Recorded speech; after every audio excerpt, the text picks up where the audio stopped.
Shalom Bapak Ibu dan Jemaat yang dikasihi Tuhan Yesus, kiranya damai sejahtera Kristus beserta kita semua. Marilah kita tetap bertumbuh dalam anugerah-Nya dan dalam pengenalan akan Kristus sebagai Tuhan dan Juru Selamat kita. Selamat mengikuti renungan firman Tuhan hari ini. Tuhan Yesus memberkati.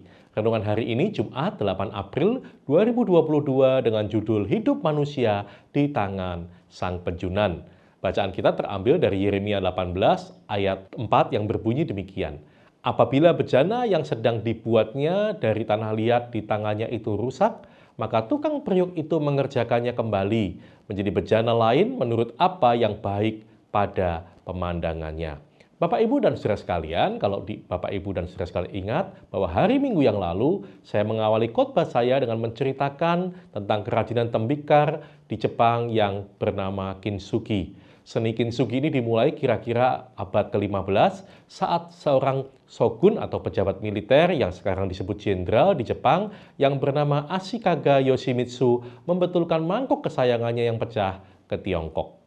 Tapi saat dikirimkan kembali, mangkok tersebut justru tidak cantik lagi karena disatukan hanya dengan menggunakan staples logam.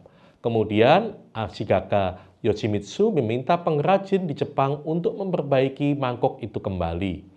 Mereka menemukan metode yang tidak menyembunyikan bekas pecahan, namun menciptakan mangkok yang lebih cantik karena menambal pecahan itu dengan emas. Karena itu, kerajinan tersebut disebut kintsugi. Kin artinya emas dan sugi artinya penggabungan. Contoh di atas bisa menjadi gambaran apa yang dilakukan Allah kepada umat-Nya. Allah meminta Nabi Yeremia untuk melakukan pengamatan kepada seorang penjunan atau tukang periuk. Si Nabi pun pergi mengunjungi rumah penjunan tersebut.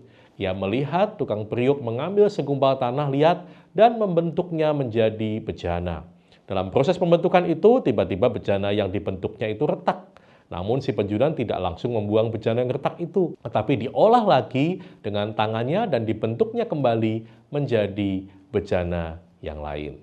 Demikian Allah ingin menunjukkan kepada Nabi Yeremia bahwa seorang penjunan pasti memiliki rencana bagi setiap gumpalan tanah liat yang dibentuknya. Masing-masing tanah liat ia bentuk sesuai dengan sifat dan kualitas tanahnya. Begitu juga Tuhan terhadap kita. Dia memiliki rencana yang agung bagi setiap orang yang percaya. Rancangannya selalu baik, bukan rancangan kecelakaan, namun untuk memberikan pada kita hari depan yang penuh harapan.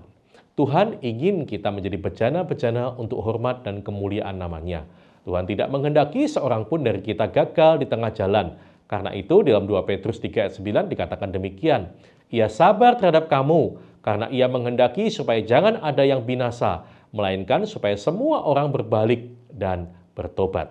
Sebagai penjunan, Tuhan berkuasa untuk mengubah gumpalan tanah liat yang tidak berbentuk itu menjadi bejana yang indah dan berharga. Meskipun kita penuh dengan kelemahan dan dosa, tetapi firman-Nya berkata, sekalipun dosamu merah seperti kermisi, akan menjadi putih seperti salju. Sekalipun berwarna merah seperti kain kesumba, akan menjadi putih seperti bulu domba. Kuasa Tuhan itu tidak terbatas. Ia dapat melakukan apa saja, dapat mengampuni dan menyelamatkan orang yang berdosa.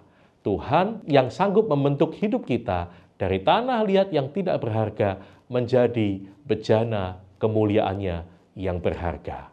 Amin.